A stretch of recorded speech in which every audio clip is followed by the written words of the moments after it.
Before you watch this David Knight video, you know, I hate David because he calls me out as a New York City liberal Democrat who is no more loyal to the Constitution and America than I am to my own 3 wives, which is true. I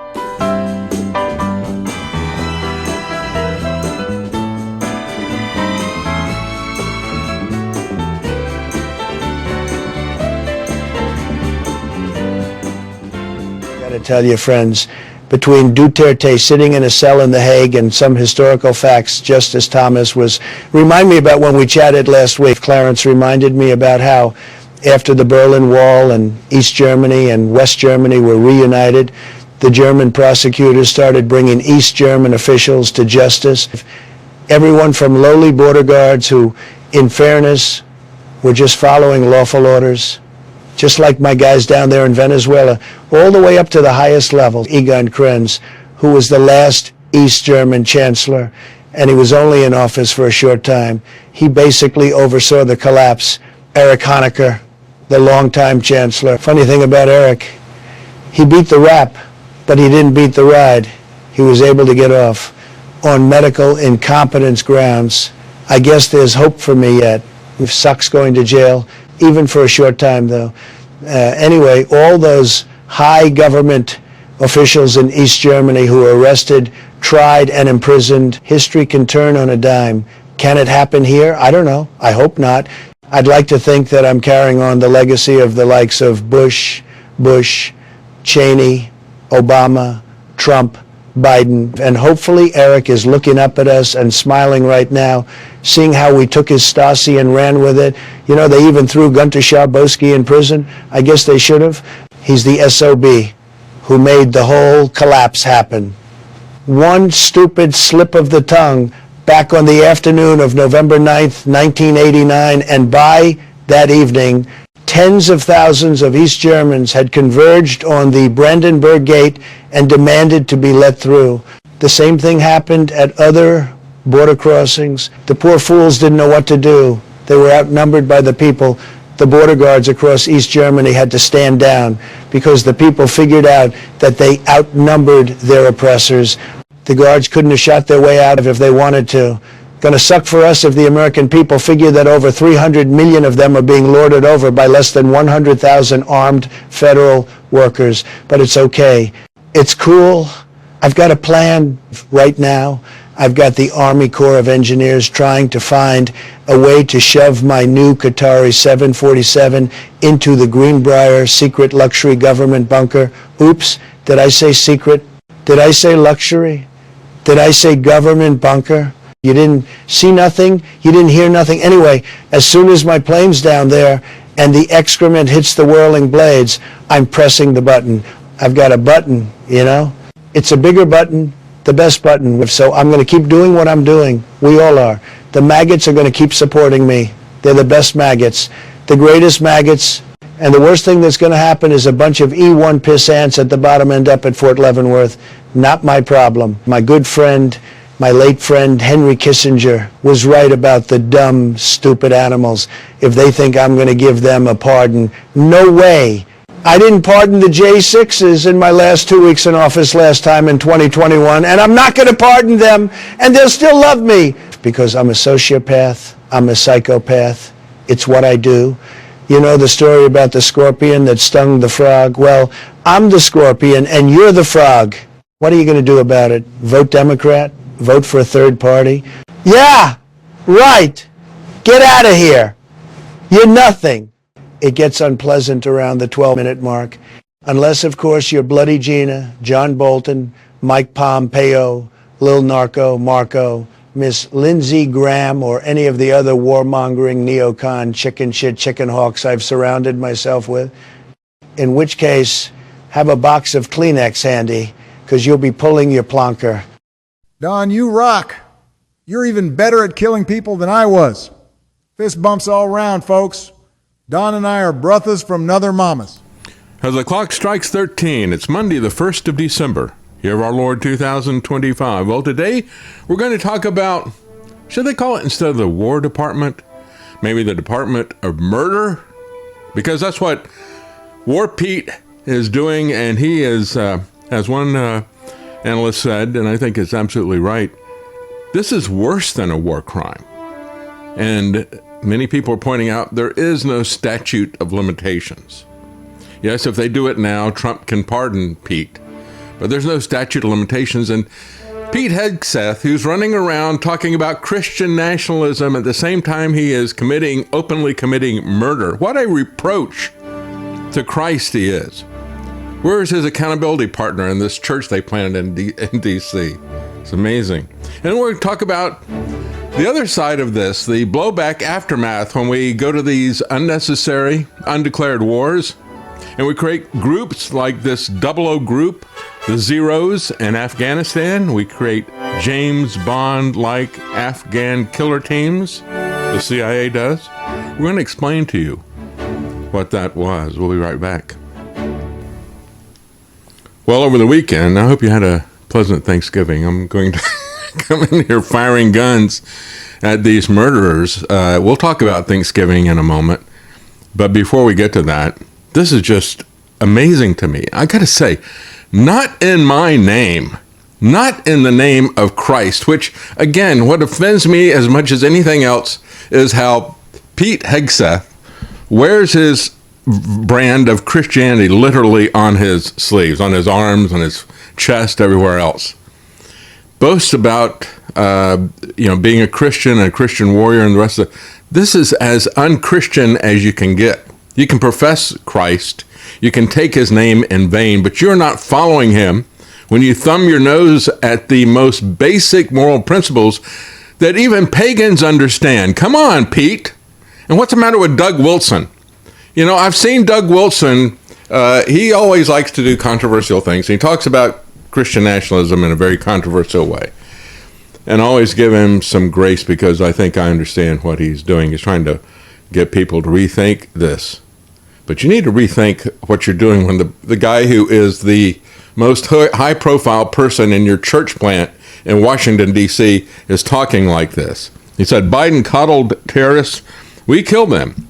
And this comes after a report from the Washington Post talking about the fact that in the very first strike that they did, and again, I am surprised that it took so long for this to kind of build into a resistance. To me, when I first saw that, it just amazed me. And I thought, why isn't everybody on fire about this issue? When you allow the government to just commit murder without any due process, without any evidence, in violation of all the protocols, and we had, was it Marky Mark out of New Jersey, was, not Marky Mark, I'm sorry, got the wrong name. Anyway, Mark, I met Mark at Gerald Slinty's Occupy Peace thing, and we talked for a while. Anyway, he explained to us, because he was on a ship, he said they had very strict protocols about intercepting and about investigating these things, and they had special people that were the ones who were supposed to run this. And so why is all this being thrown out the window? I'll tell you why. It's why I've opposed the war on drugs from the very beginning. Because once you violate the Constitution and you say, we don't have to follow the law anymore, you have started out on a path that is going to take you to this. And this isn't the end. Trump cheered Duterte out of the Philippines. I said this on the very first day as well. Cheered him when he was doing extrajudicial murders of people that they suspected of being drug dealers. You think somebody's a drug dealer? Fine, just kill him. He's now at the International Criminal Court in The Hague because he doesn't have the kind of power that the U.S. government has to keep these people out. But there may be people in the U.S. government that may do this. They may do it because of political reasons. They should do it. They should put these people in prison.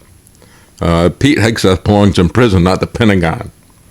So anyway, he defiantly dismissed a report on Friday, alleging that he ordered no survivors be left after the first military strike on a drug smuggling boat in the Caribbean Sea in September. This is even worse than we knew from the very beginning. It's bad enough that instead of stopping the ships, searching them, and if they find drugs, arresting the people and trying them and putting them in jail. And I say I oppose that because of the unconstitutional war on drugs. That's the issue. Don't get so caught up in the pragmatic aspects of this. And I got to say, it's not pragmatic either. The war on drugs has not stopped drugs, has it? Why do we have this big problem? It's only made it worse. And what it has done is it's made drugs worse. It's made our government worse. It's corrupted our police, our courts, the rule of law. Now it's corrupting the military and the rules of engagement. It is like a cancer in this society because we decided that we didn't need to follow the Constitution anymore.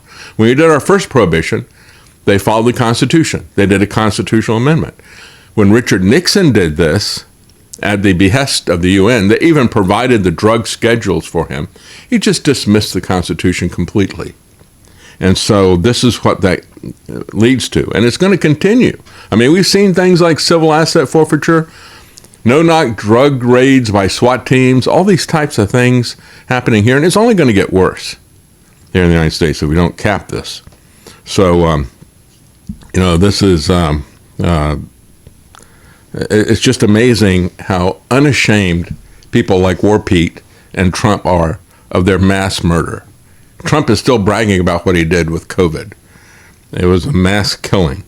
But in this particular case, as bad as it was that they shot this boat from a distance without investigating it at all, what they did then was they ordered a follow-up for the people who were struggling to survive in the water hanging on to wreckage.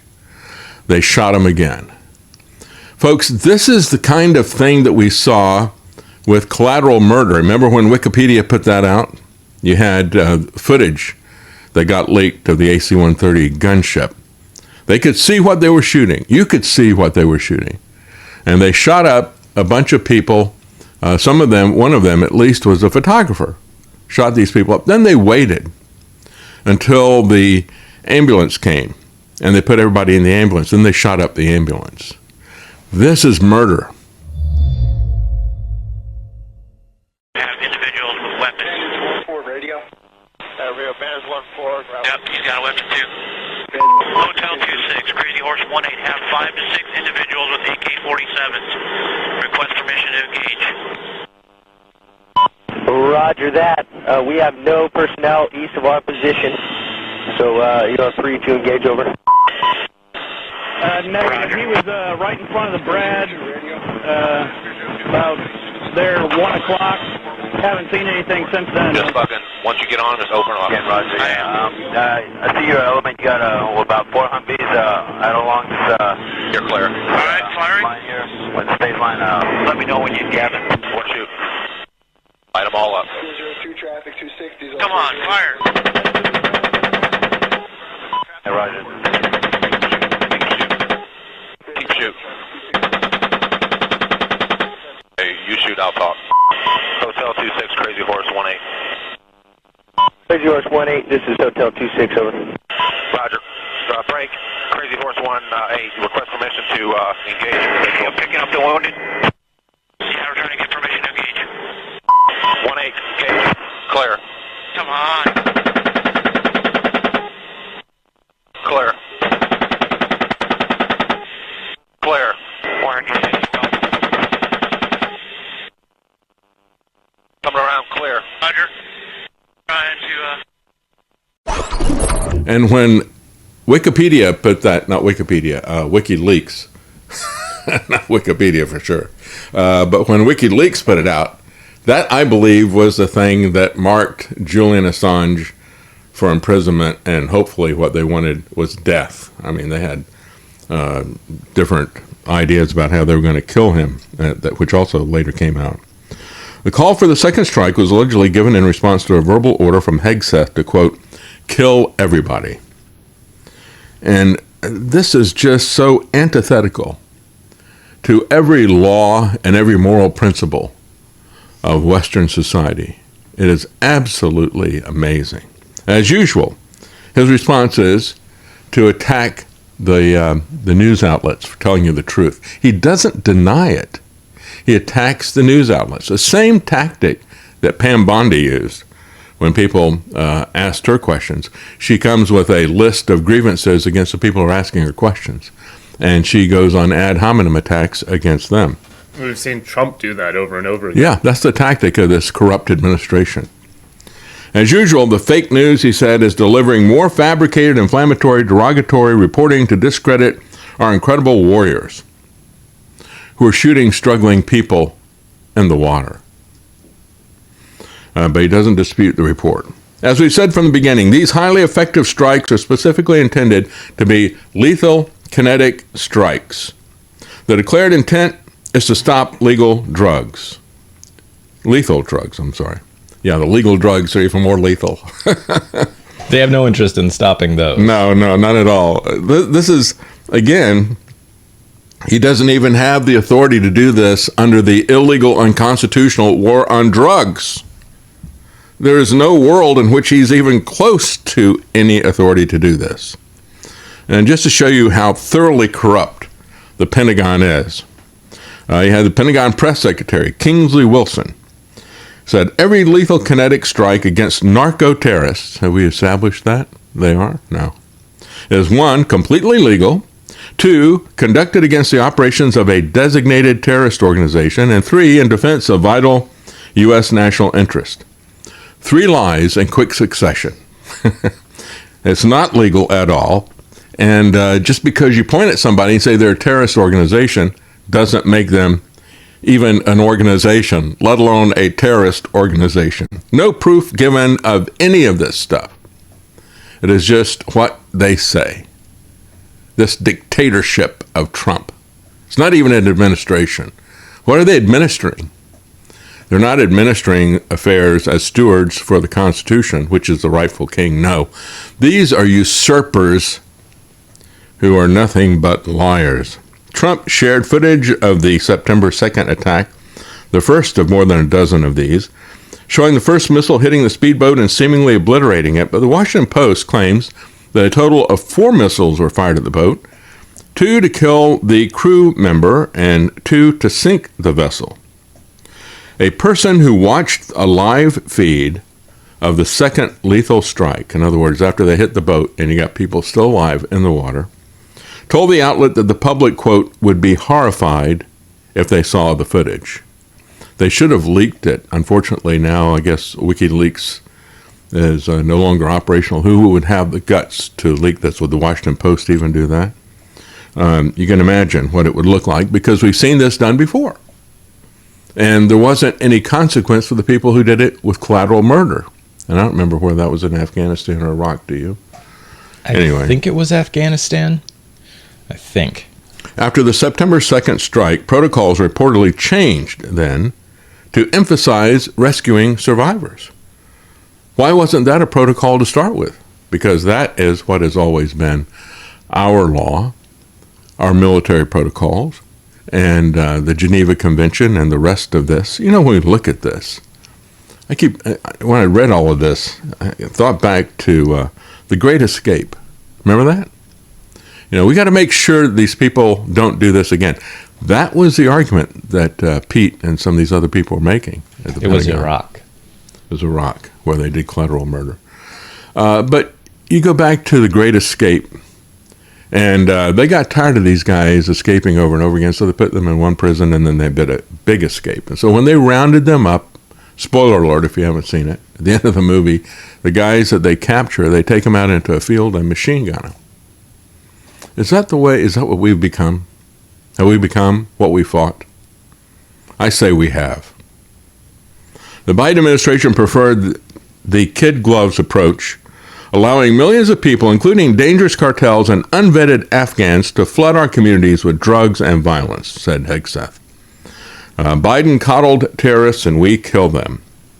So Democrat lawmakers have vowed to investigate and prosecute anybody who gave illegal orders in response to the report from the Washington Post, but there's a possibility that this might happen. Because prior to this happening, there had already been both Republican and Democratic chairs of the Senate Armed Forces Committee were already asking questions about this, not happy with what is being done. And now with this admission, there has now been a committee like that, equivalent to that in the House, that is also bipartisan. So we'll see what happens. Usually this is all just a dog and pony show. But the idea that wreckage from one small boat in a vast, this is their alibi, right? They said, well, we shot the boat. We had to do multiple strikes to get all the wreckage out of there. So that it didn't interfere with shipping. Give me a break.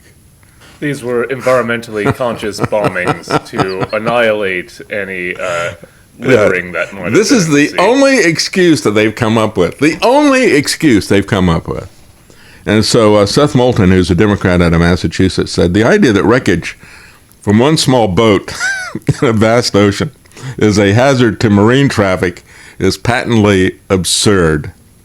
Killing survivors is blatantly illegal. Mark my words, it may take some time, but Americans will be prosecuted for this, either as a war crime or for outright murder. Well, let's hope so.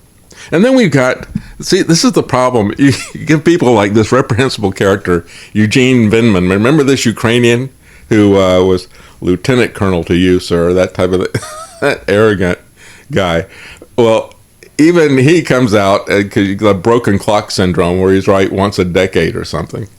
He comes out and he warns Hegseth. He says, you'll be accountable for illegal orders that you give.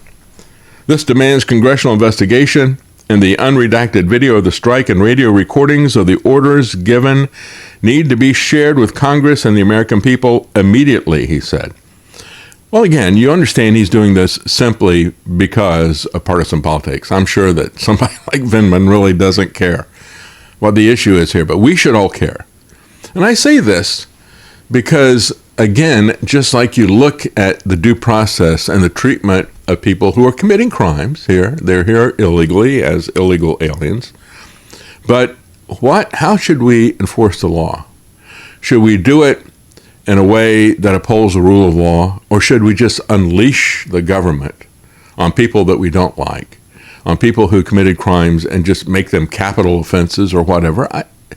I just cannot get my head around how anybody excuses the kind of conduct that's being done by the Trump administration.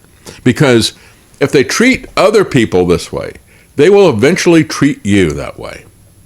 And Madison understood that. He said the tools, but it's also the policies, of wars abroad will come home and be used as instruments of tyranny domestically. And that will happen. We've already seen amazing things done here in America that, frankly, I never thought I would see. Things like the no-knock SWAT team raids and civil asset forfeiture, where they don't even charge you with a crime, but they steal your stuff and then say, well, if you want to get it back, you got to sue me. So they focus on people who are poor enough that they can't sue them and just steal from them. This is from the war on drugs. Ted Lieu, a Democrat from California, said nothing in the classified legal memo or military being used to justify the operation authorizes a second kinetic strike against defenseless survivors. If the reports are true, then a war crime was committed. Also, there is generally no statute of limitations for war crimes. But it's worse than that. Andrew McCarthy had a great op-ed piece. He said, we intended the strike to be legal is not a defense. He's writing it in the National Review. And so again, I think this is a level 1 alert showing the character of Pete and of Trump and the character of this so-called administration. He said the explosive Washington Post report has been the subject of so much discussion for the last couple of days, says that in the first missile strike the Trump Defense Department carried out against operatives of boats suspected of transporting narcotics in the high seas, 2 survivors were rendered shipwrecked. As they clung to the wreckage, the U.S. commander ordered a second strike, which killed them. If this happened as described in the Post report, it was, at best, a war crime under federal law. And I say at best, because as regular readers know, I believe the attacks on these suspected drug boats without congressional authorization, under circumstances in which the boat operators pose no military threat to the U.S., and given that narcotics trafficking is defined in federal law as a crime rather than a terrorist activity, much less an act of war, that these acts are lawless and therefore the killings are not legitimate under the law or under armed conflict. And I say this, look, I don't, as you've heard me say over and over again, I don't believe that the war on drugs is legal, right? But even with that, they have laws and rules. Just like a war, you may have an unjust war that has been declared. But even within that unjust war, you have rules and regulations. And there is no way that, first of all, smuggling narcotics is not an act of terrorism. It's not an act of war, as they're saying over and over again. Secondly, it is not a capital offense. Again, as Mark said, they had rules. And I pointed that out on the first day. I said, look, they just had a large shipment that they interdicted, and they're still doing that in other areas. So I said, this has nothing to do with drugs. If this was about drugs, they'd be shooting people in the water all the time, everywhere. But everywhere other than off the coast of Venezuela, they are interdicting the ships.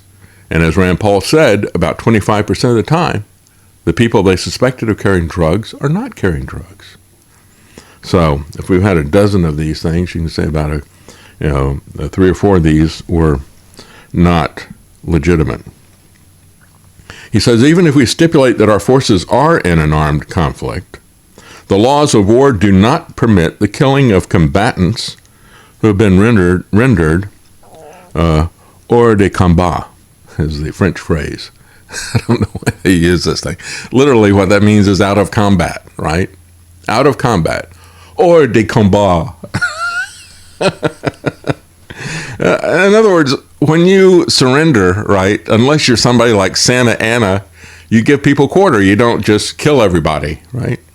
And so he says if you're out of the fighting, and that includes shipwreck and struggling to swim.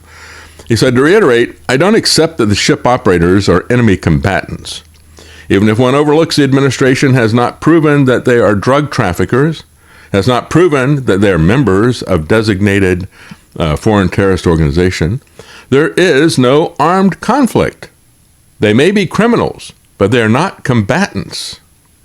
They were not shooting. As a matter of fact, they even said they turned around, right? So again, this is rules of engagement. If a cop shoots somebody in the back that's running away, that should be a crime. And sometimes it is treated that way, but it always is a crime. If you do it, they'll come after you, right? But it's not authorized for the police nor for the military to do that. Even if you buy the untenable claim that they are combatants, it is a war crime to intentionally kill combatants who have been rendered unable to fight.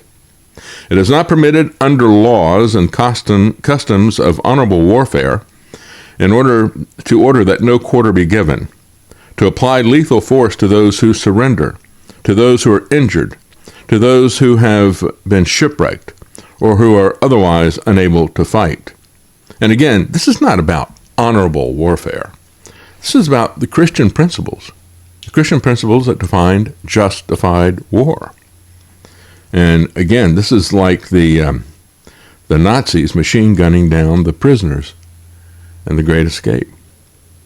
According to the Post, 2 unidentified sources said prior to the September 2nd attack that killed at least 11 people, that Pete Hegseth gave a spoken directive which one source described as the order was to kill everybody.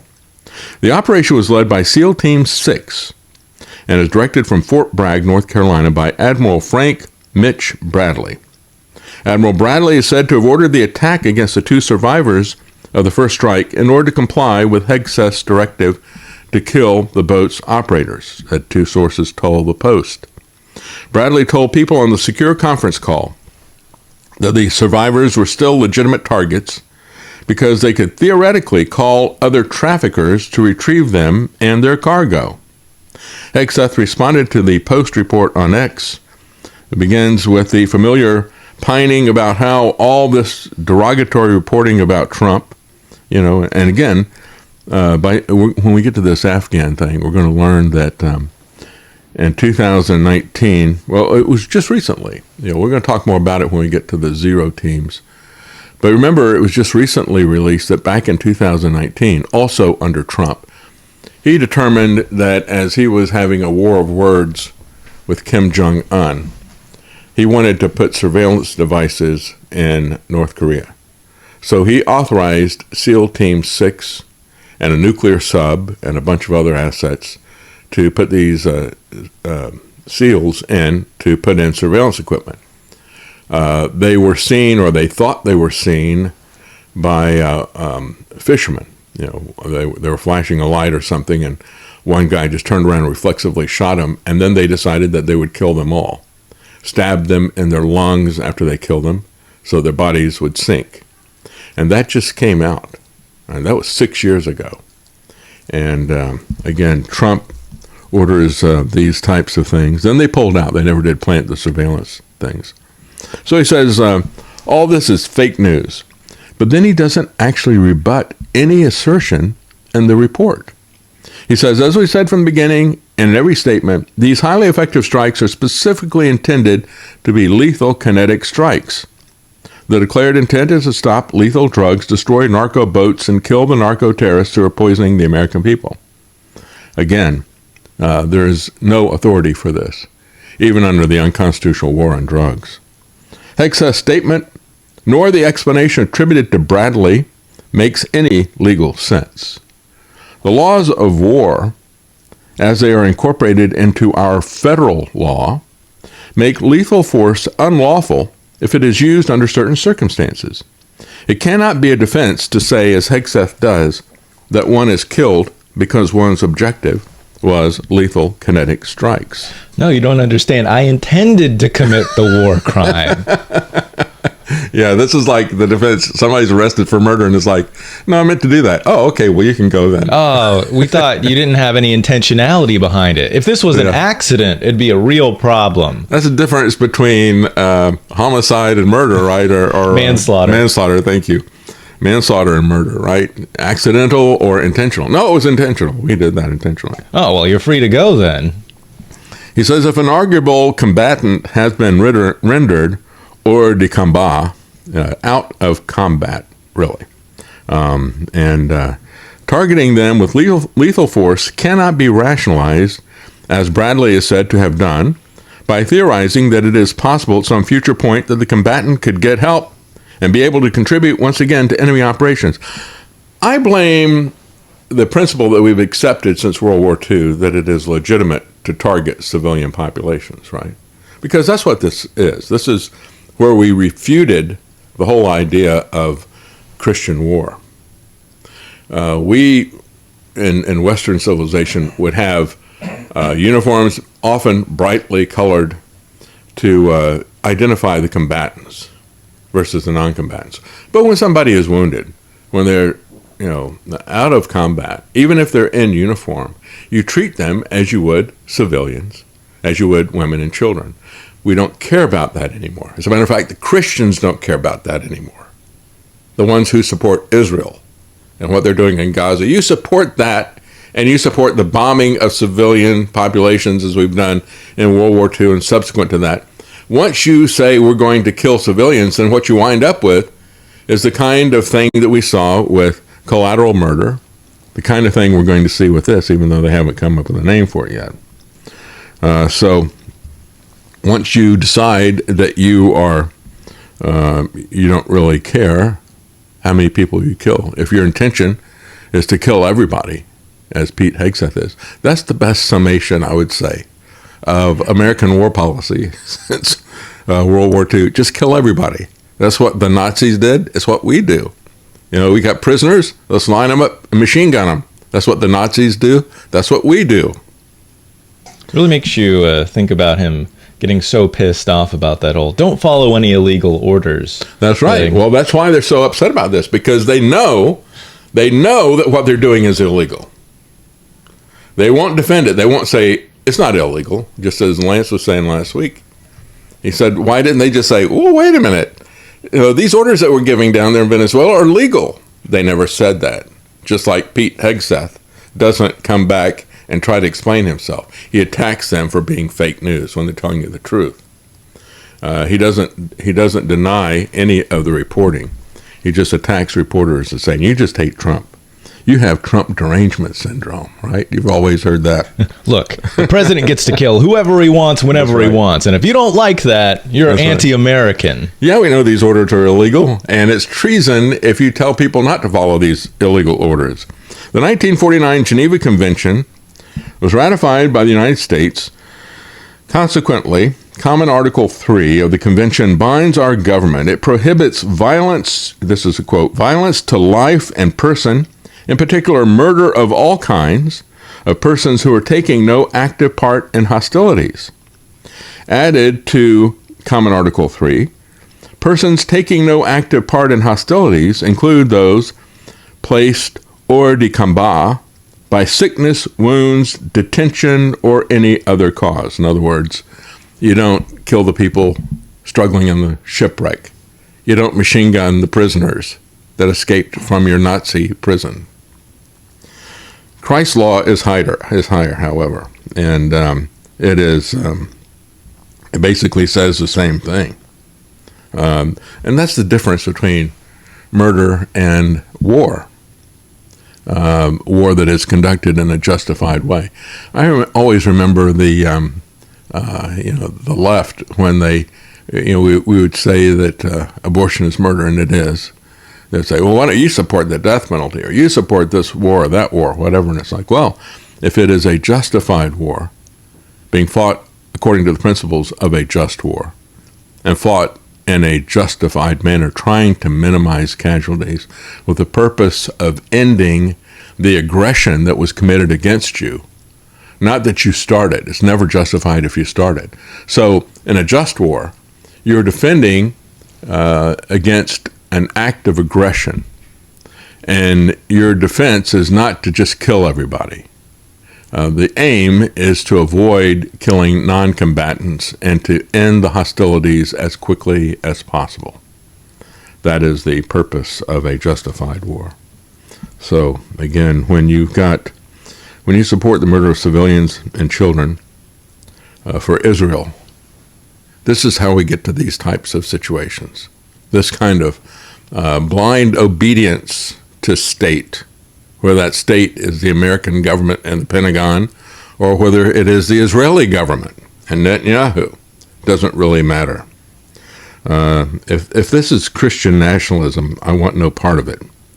My definition of Christian nationalism is a culture and a government that embraces Christ's principles. That is not what this is. So don't talk to me about this church plant in D.C. How disgusting. So, again, people who have headed the Justice Department's Office of Legal Counsel in the Bush 43 administration noted that the Department of Defense Law of War Manual defines hors de combat, in other words, out of combat, to include persons otherwise incapacitated by shipwreck, is specifically mentioned. Congress has incorporated grave breaches of this in the Penal Code's War Crimes Statute, when committed in the context of and in association with an armed conflict not of international character, which is how the administration describes the operations in Caribbean. These grave breaches include murder, defined as the act of a person who intentionally kills or conspires or attempts to kill or kills, whether intentionally or unintentionally, in the course of committing any other offense under this subsection. One or more persons taking no active part in the hostilities, including those placed out of combat by sickness, wounds, detention, or any other cause. And it also mentions specifically shipwreck. But again, we see over and over again this guy who, evidently it was SEALs who did this first strike, and Bradley who commanded them. And I got to say that War Pete, Bradley, the SEALs who did this killing are all guilty of murder. Just like COVID, by the way. Oh, when you look at the guy who founded SEAL Team 6, it's no shock where it's ended up. He was a complete scumbag. Was he? Yeah, utter scumbag. Terrible, terrible individual.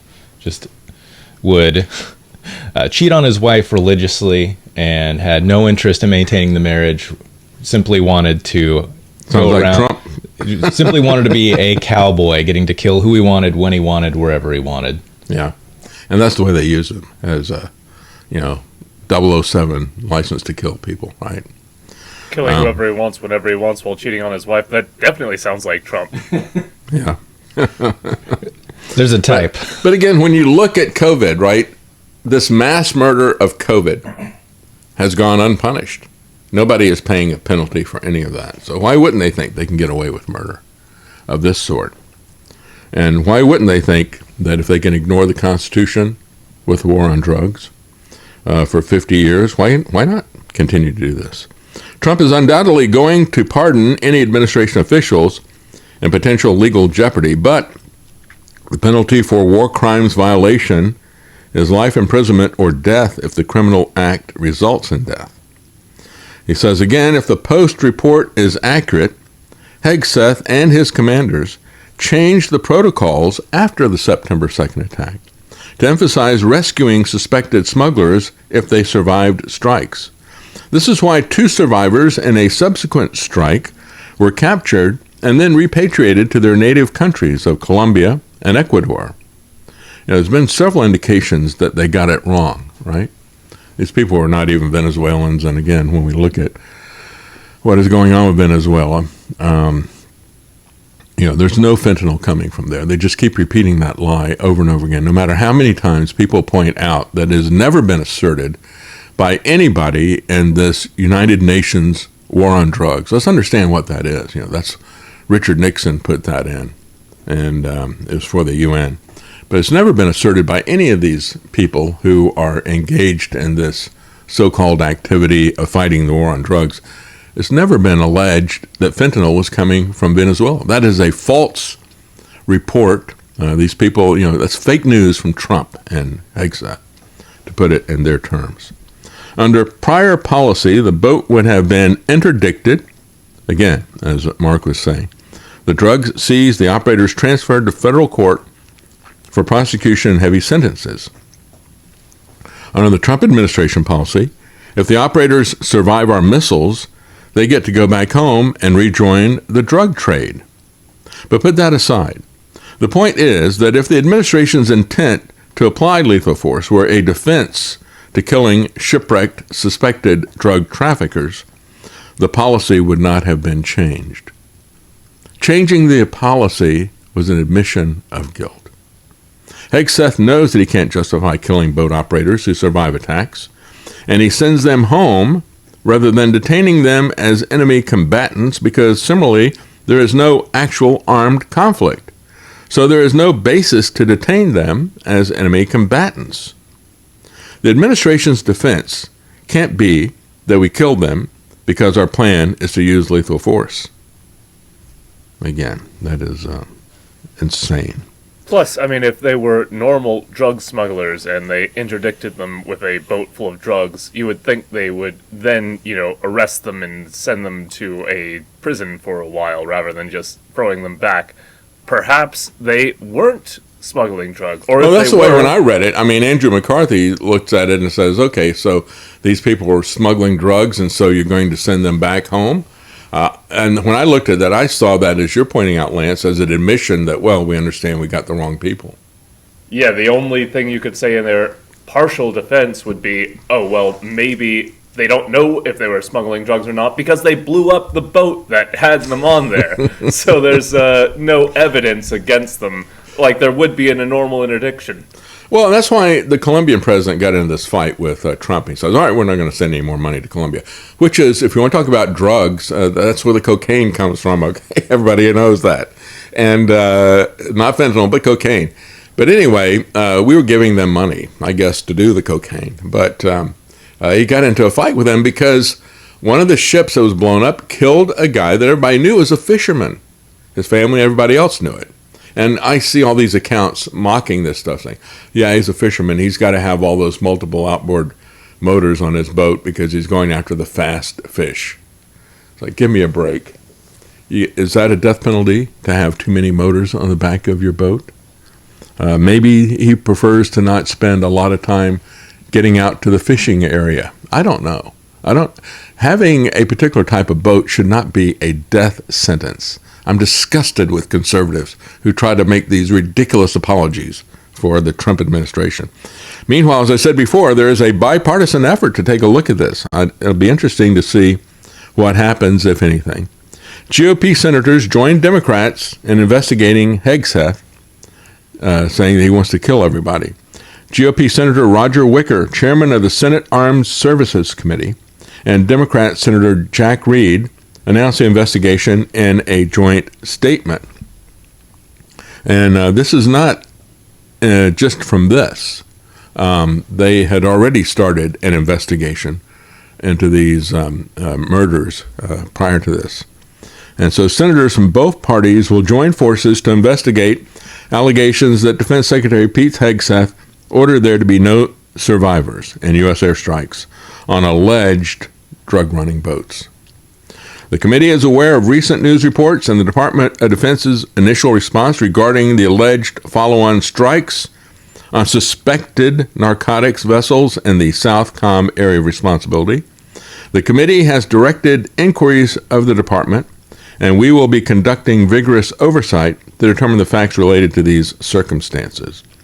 Well, again, they all bow the knee to national security, which is the defense that these people throw up for each and everything that they do. So I don't really think that without an organization like WikiLeaks, we're going to see what really happened here.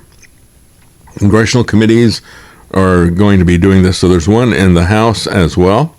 These are people, this is also a Democrat and Republican.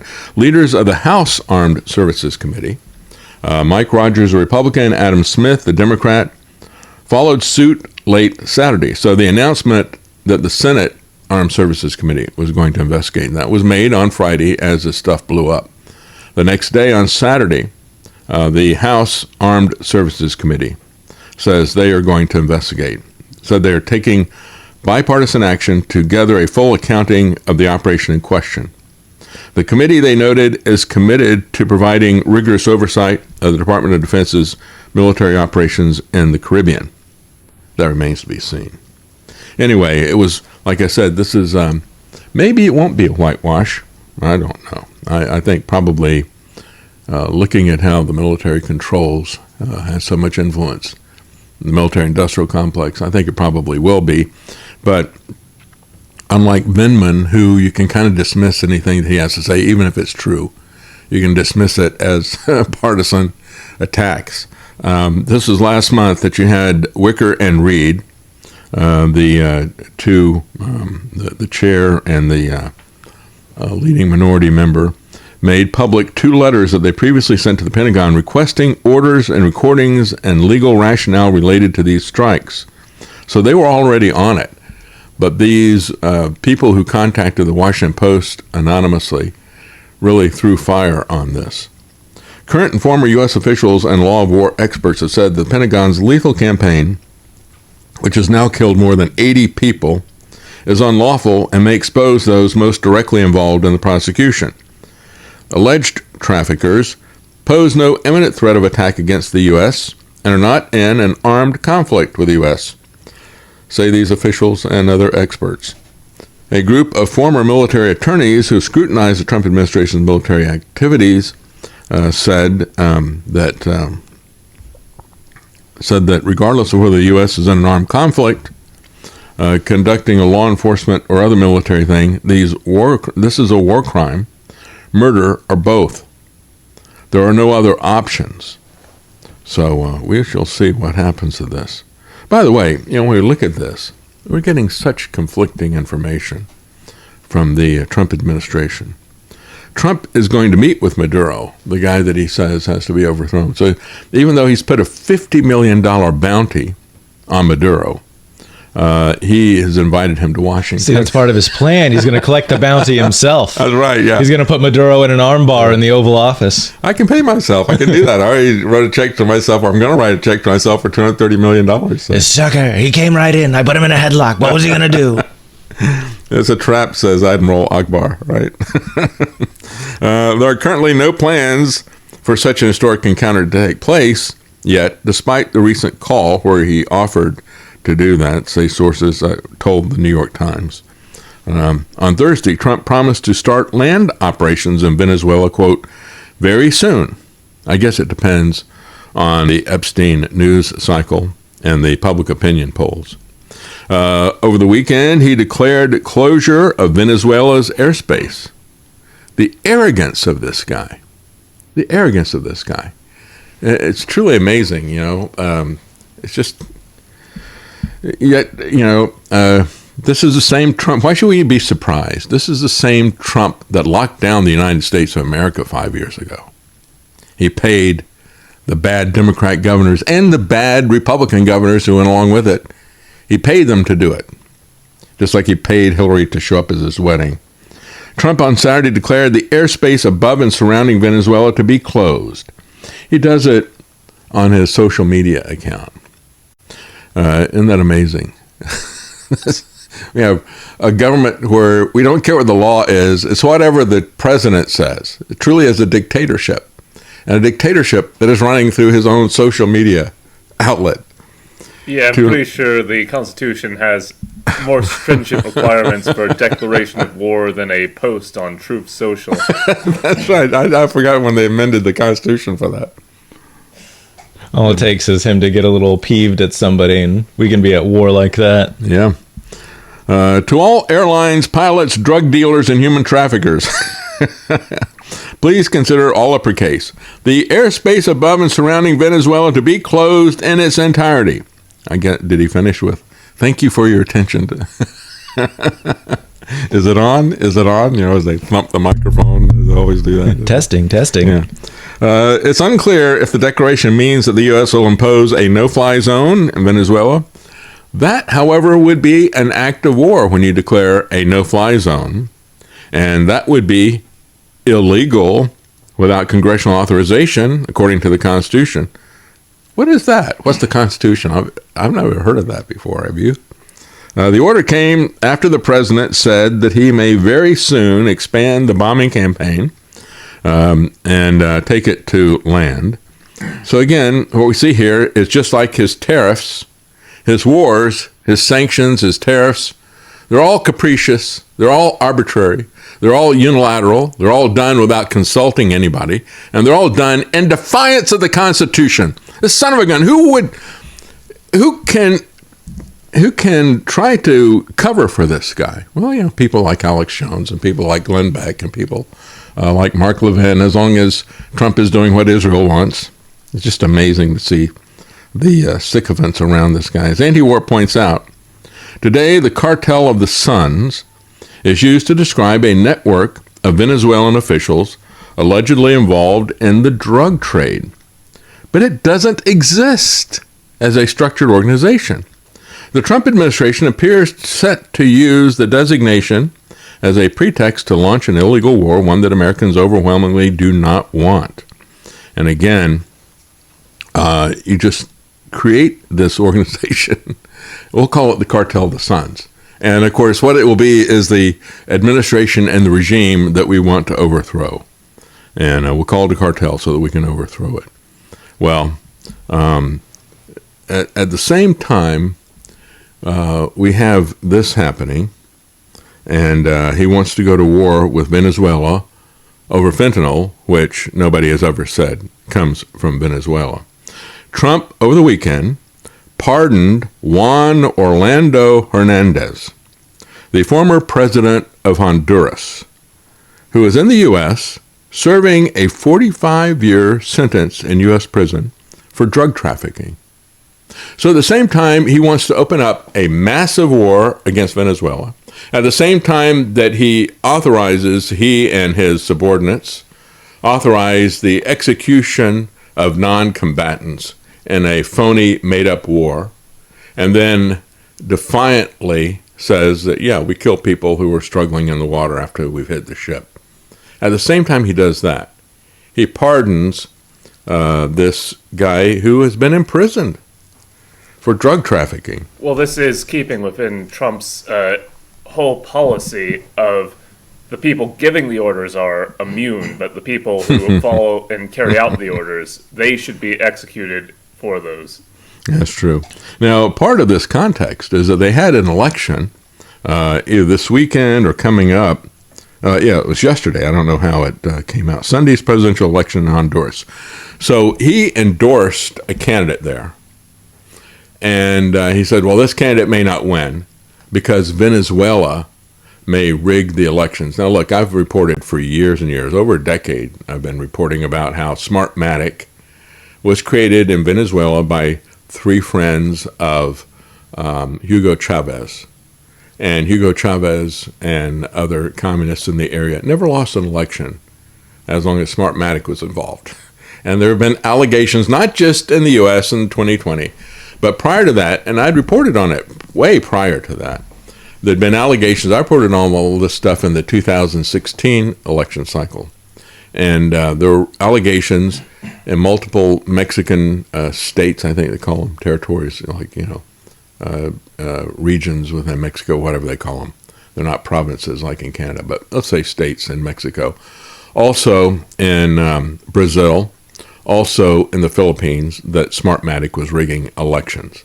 And so for Trump to say, well, if they're going to use Smartmatic, maybe they're going to rig the election. Let me tell you, though, what probably rigged the election more than anything was for Trump to endorse this person. That endorsement from Trump was probably would probably cause this other guy to win in Honduras. And then he pardons at the same time this massive person who is a massive drug trafficker that everybody recognized for that. He endorsed some guy named Nasri Tito Asfura. I guess we'd just call him Nasty. Nasty Tito Asfura.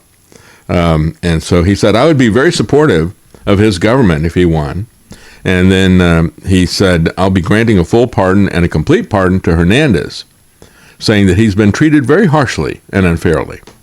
Well, last year, the Department of Justice said, as they were sentencing Hernandez to 45 years in prison for conspiring to, quote, facilitate the importation of an almost unfathomable 400 tons of cocaine to this country.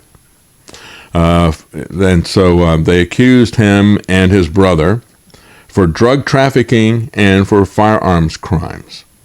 As president of Honduras, Juan Orlando Hernandez abused his power to support one of the largest and most violent drug trafficking conspiracies in the world. And the people of Honduras and the U.S.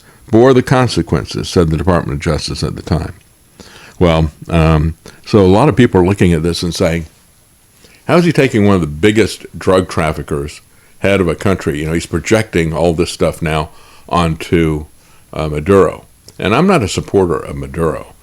He's a communist, and they have rigged elections and so forth. But I think this is all about the oil and about regime change, and I think it's about a wag the dog aspect here. But the contradiction is just insane. One guy who's a senior instructor at Western Washington University said Trump is using the U.S. military to assassinate rival crime lords and using pardon power to reward and elevate crime lord allies. Another person said, is this for real? We're killing people we just suspect of drug trafficking, and yet we are pardoning convicted drug kingpins? Another person said, Trump, I will kill the drug cartels. Also Trump, pardoning a powerful drug trafficker. Finally, one person said, they're lying to you. And a bunch of voters falls for it every time. We know who that bunch of voters are. But there's Democrats who do it as well. Trump did not immediately state his reason for pardoning Hernandez. However, we can guess something that may have something to do with it. It was actually in Honduras that Peter Thiel and many of his technocrat billionaire friends had decided that they were going to start up a special libertarian city. They called it Prospera. Do you remember that? A startup city. Wealthy libertarians, well, I'd say not even wealthy libertarians, but libertarians for the longest time have said, we need to just get out of these countries that are abusing us, that are acting, and I that really strikes a chord with me. So they talk about, setting up a city out in the ocean in international waters. And of course, that would not last because of the abusive governments that are out there. But They worked with the government of Honduras. They worked with this guy, Juan Hernandez, to set up Prospera, a private for-profit city with its own government, to court foreign investors through low taxes and light regulation. And so again, the people involved in it, people like Peter Thiel, OpenAI CEO Sam Altman, Mark Andreessen, and so forth. They all worked with this guy, Hernandez. Perhaps this is why he gets pardoned. The drug thing doesn't matter at all to Trump. So again, if you understand Trump and you understand the motives of his donors and controllers, the technocrats, the Zionists, and so forth, then you understand. You just look at the people that give him money and you look at what they want out of things, and then you can understand why Trump is doing these contradictory things over and over again. There really isn't any contradiction at all.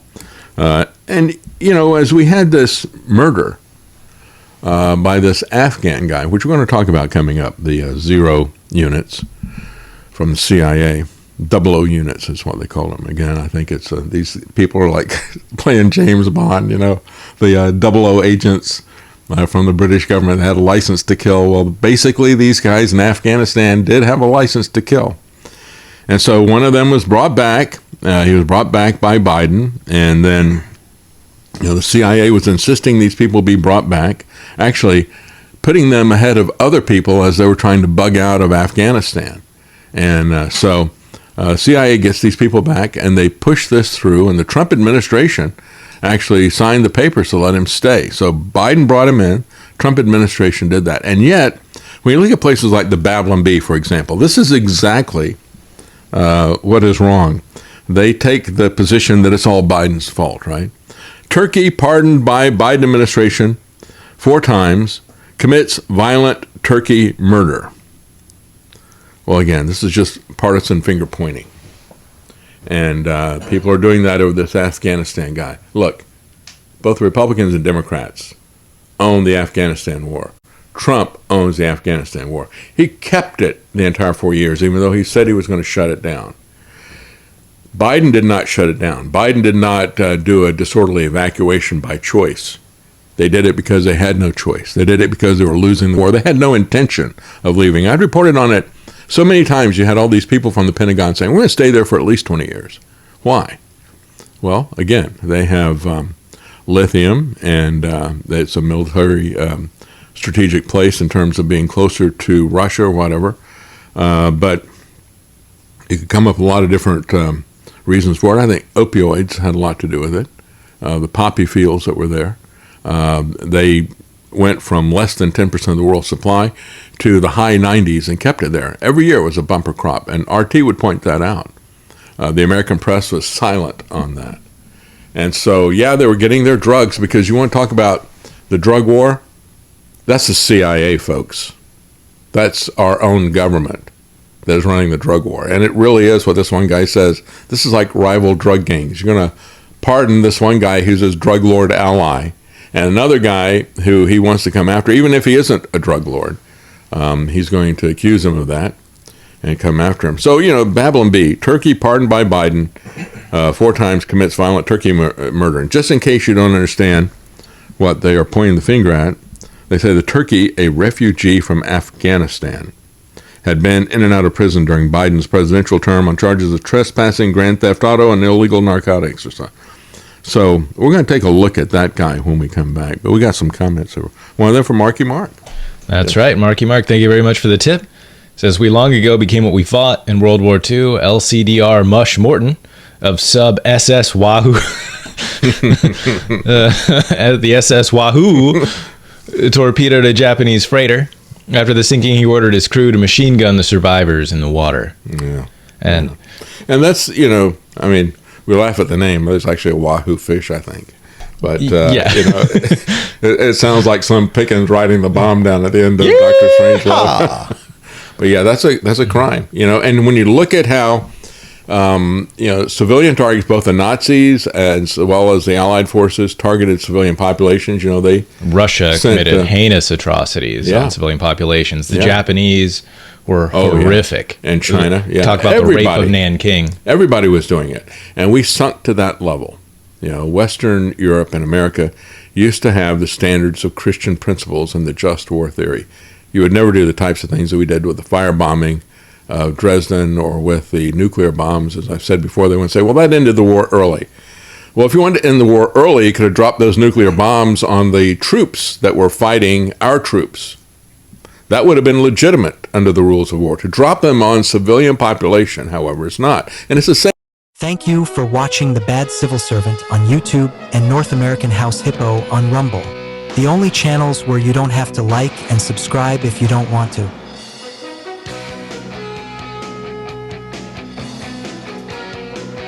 Mr. President, I have ordered the immediate revocation of his green card. Smell you later.